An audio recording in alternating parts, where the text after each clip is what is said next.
L'Union nationale des travailleurs du Mali a tenu son congrès ordinaire ce jour. Vous le verrez en début de journal. Très bientôt, le Mali va introduire un vaccin dans sa panoplie de lutte contre le paludisme. Les Aiglons sont en demi-finale du tournoi international U18 de Turquie. Mohamed Kenouvi nous donnera d'amples informations dans la chronique sport en fin de journal. Mesdames et messieurs, bonsoir. L'Union nationale des travailleurs du Mali, UNTM, a ouvert ce 26 avril au CICB les travaux de son congrès ordinaire, une occasion pour les responsables syndicaux et le gouvernement d'évoquer différents défis. Djeneba Samaki. Depuis la tenue du 13e congrès ordinaire de l'Union nationale des travailleurs du Mali en 2019, des événements graves ont influé négativement sur le devenir du pays, hypothéquant tous les efforts, notamment la crise sécuritaire et la COVID-19, qui ont fortement affecté le monde du travail, selon les ministres du Travail, de la fonction publique et du dialogue social. Ceci a entraîné en outre une longue suspension de la quasi-totalité de l'aide publique au développement et provoqué un recul notable de l'activité économique. Dans de nombreux secteurs de l'économie nationale, les entreprises ont été obligées de mettre en chômage technique les travailleurs si elles ne les ont tous pas simplement licenciés. À cela s'est ajouté les sanctions inhumaines et illégales de la CEDEAO et de l'UEMOA. La tenue de ce 14e congrès est le moment de tirer le bilan des actions réalisées au cours des années écoulées. Mesdames et messieurs, le gouvernement poursuit la mise en œuvre du PV de conciliation du 5 février 2021 signé entre le gouvernement, le patronat et l'UNTM dans le cadre du pacte de stabilité sociale dont le point 3.2 du plan d'action prévoit l'extinction des PV de conciliation d'ici fin décembre 2024. Dans le cadre de l'application de cette importante convention, un comité technique de suivi a été mis en place et est déjà à l'œuvre pour la concrétisation des engagements réciproques des parties prenantes. En termes d'acquis, le secrétaire général de l'UNTM a indiqué qu'ils doivent être davantage consolidés. Des acquis, certes, on n'est pas revenu là-dessus, mais il faut consolider davantage. Vos résolutions et recommandations seront l'ossature de nos activités pendant les mandats à venir. Vive l'USA, vive la CECI, vive les organisations syndicales africaines, vive le Mali dans une Afrique unie et en paix. Je vous remercie. Au cours du congrès, les participants et membres de l'UNTM se sont penchés sur les conditions de vie et de travail des travailleurs de l'UNTM. Ils ont débattu également sur des rapports qui leur ont été soumis pour examen et analyse sur la vie de la centrale syndicale. Des analyses qui vont permettre de formuler plusieurs recommandations qui contribueront à faire avancer l'organisation syndicale en traçant les sillons d'un progrès et d'un syndicalisme de développement dont l'UNTM porte le combat.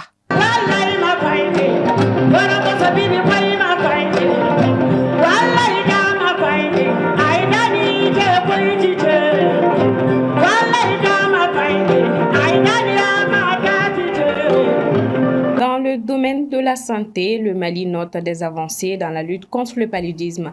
Le pays s'apprête à introduire 2 vaccins dans son système de santé. Paul Yaplinguesson. Le paludisme demeure l'un des principaux motifs de consultation dans les établissements de santé au Mali, souligne le programme national de lutte contre le paludisme. La prévalence du paludisme varie d'une région à une autre. La zone la plus touchée est la région de Sikasso, avec 27%, suivi de Ségou, Mopti et Koulikro. Quant au vaccin contre le paludisme, le Mali a déjà préparé tous les dossiers et s'apprête à l'introduire à partir de 2025. Le comité scientifique international vient de mettre en place le premier vaccin contre le paludisme. L'introduction de ce vaccin permettra la réduction substantielle du fardeau de paludisme dans les pays. Le gouvernement du Mali, avec l'appui de ses partenaires, est actuellement en train de se positionner parmi les premiers candidats à implémenter ce vaccin antipaludisme à large échelle dans le pays. Le premier vaccin qui a été le vaccin TSS, la quantité produite était insuffisante. Mais le deuxième vaccin qui a été homologué est en train d'être produit en grande quantité. On s'attend à ce que dès l'année prochaine, en début d'année, que ce vaccin puisse être donc déployé au Mali. Pour lutter efficacement contre le paludisme, il faudra aussi que les populations pensent à l'hygiène et à l'assainissement de leur cadre de vie. L'accent particulier doit être mis sur les mesures d'assainissement à travers la collaboration multisectorielle, la communication pour le changement de comportement et à travers les activités communautaires de sensibilisation seront également privilégiées. La disponibilité de ces vaccins avait été annoncée pour cette année 2024. Cependant, le professeur Alassane Diko, chef de l'unité de recherche clinique de Bougouni et Ouelessebougou, indique que le retard au déploiement s'explique par l'insuffisance de la quantité produite. Le Conseil supérieur de la communication du Burkina Faso a décidé hier 25 avril de suspendre pour 2 semaines les programmes de BBC Afrique et de VOA. Le CSC reproche aux 2 radios internationales un article accusant l'armée burkinabé d'exactions sur les populations civiles. Il assure avoir décelé dans le contenu du dit article d'énormes déclarations péremptoires et tendancieuses contre l'armée burkinabé sans éléments de preuve tangibles, d'autant plus que le même article invite à une enquête indépendante. Parlons culture. La chanteuse franco-malienne Aya Nakamura a remporté 3 prix aux Flammes, récompense musicale du rap et autres musiques urbaines, hier jeudi 25 avril. À 28 ans, la chanteuse francophone la plus écoutée dans le monde a logiquement écrasé la compétition avec les récompenses d'artistes féminines de l'année, album Nouvelle Pop et rayonnement international. Elle avait déjà remporté l'an passé pour la première édition des Flammes, les prix d'artistes féminines. Sport à présent, très en difficulté dans la catégorie masculine senior, le Mali peut s'appuyer sur une génération talentueuse pour inverser cette tendance négative. Assetoumani Koulibaly pour le commentaire. Dans le basket malien, une constante s'est toujours dégagée. Les catégories de jeunes sont injouables, mais en senior, c'est plus compliqué. À ce constat, il est possible d'opposer le titre Afro-Basket 2007 de la sélection malienne ainsi que les finales disputées, mais en dépit de cela, le Mali n'arrive pas encore à faire peur chez les seniors. Le Mali n'a jamais remporté d'Afro-Basket et n'est monté sur le podium qu'une seule fois, en 1972. Il n'a encore jamais réussi à se qualifier pour la Coupe du Monde. Une génération est bien décidée à mettre fin à ces anomalies. Mélange de joueurs ayant disputé la finale de la Coupe du Monde U19, perdu les armes à la main face aux États-Unis et de talents s'étant révélés lors de la Basket Africa League, le Mali a un important vivier en sa possession. L'un de ses fers de lance est Aliou Diarra. L'ailier fort de 23 ans, qui évolue actuellement au FUS Rabat, a crevé l'écran lors de la BAL 2023. Quasi inconnu à l'époque, mais finalement médaillé de bronze et meilleur défenseur du tournoi final à Kigali avec le stade malien de Bamako, il a logiquement été appelé en sélection nationale pour le tournoi de préqualification en août 2023. À côté de Diarra, son ancien acolyte chez les Blancs de Bamako, le meneur Souleymane Berté, fait aussi partie de l'avenir. Sa vision et sa technique en font un joueur redoutable pour les défenses. En juillet 2023, il a signé un contrat en France, à Cherbourg, accueilli avec enthousiasme par son entraîneur qui a assuré « C'est le joueur qui va nous faire franchir un cap ». Berté pourrait partager la responsabilité de meneur avec Sirima Kanouté. Dernier joyau d'une grande famille de basketteurs, il était de la génération qui a disputé la finale de la Coupe du Monde U19 en Grèce en 2019. 2 ans plus tard, il effectuera ses débuts avec la sélection masculine lors de l'Afro-Basket 2021 et sera le joueur malien le plus en vue avec une moyenne de 14 points et plus de 3 passes décisives par match. Âgé de 22 ans, Kanouté évolue à Nancy depuis 2022. Le Mali peut également s'appuyer sur Adama Sanogo, vainqueur et MVP du championnat NCAA aux États-Unis, actuellement aux Chicago Bulls, ainsi qu'Oumar Ballo, un autre vice-champion du monde U19. Et le reste de l'actualité sportive, c'est avec Mohamed Kenouvi. Bonsoir Mohamed. Bonsoir Maritou. On commence donc par les résultats et bien évidemment la suite de la 24e journée de la Ligue 1 Orange. Oui, hier en ouverture de cette 24e journée, l'US Bougouba a pris le dessus 1-0 sur l'AS Korofina, tandis que les 11 créateurs de Nyarila et l'AS Black Star de Badalabougou se sont neutralisés 1-partout. Plus tôt ce vendredi, l'US Bougouni s'est imposé 2-1 devant l'AS Police et l'USC Kita joue en ce moment même l'USFAS au stade Mamadou Konaté.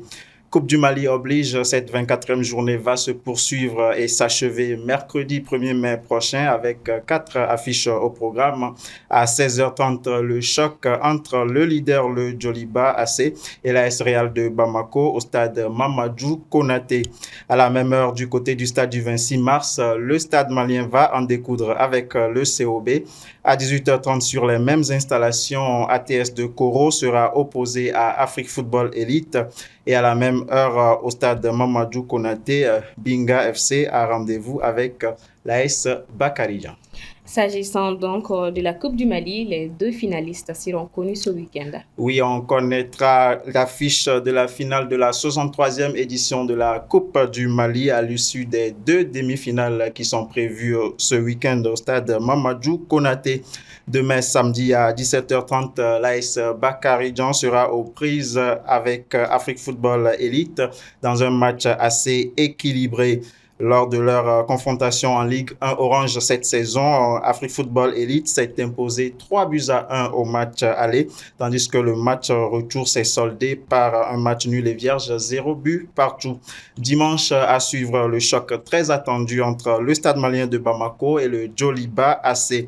Le Stade malien détenteur du trophée aura fort à faire devant le Djoliba AC qui a pris sa revanche au match retour en championnat après s'être incliné au match aller. Le coup d'envoi est prévu donc à 17h30 GMT. Et la bonne nouvelle que j'annonçais en début d'édition, les Aiglons en demi-finale pour le tournoi international U18 de Turquie. Les Aiglons ont enregistré effectivement leur 2e victoire dans ce tournoi mercredi face à l'Arabie Saoudite, 4-2. Cette victoire est synonyme de qualification pour les demi-finales pour les poulains de Soumaïla Koulibaly qui vont disputer leur 3e match de poule demain samedi face à la Jamaïque. Coup d'envoi à 11h GMT. Pour rappel, lors de sa première sortie lundi, le Mali a arraché la victoire au tir au but, 4 tirs au but contre 3 devant le pays hôte, la Turquie, après un score nul de 2 buts partout à l'issue du temps réglementaire.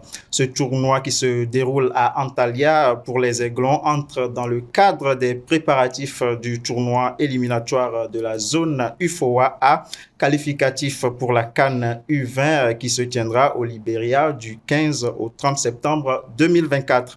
En plus du Mali, 7 autres équipes y prennent part, à savoir donc la Turquie, le pays hôte, l'Arabie Saoudite, la Jamaïque, l'Équateur, le Guatemala, le Maroc et la Slovaquie. On termine donc avec la Coupe du monde féminine FIBA 2026. Le Mali connaît ses adversaires pour le tournoi de préqualification.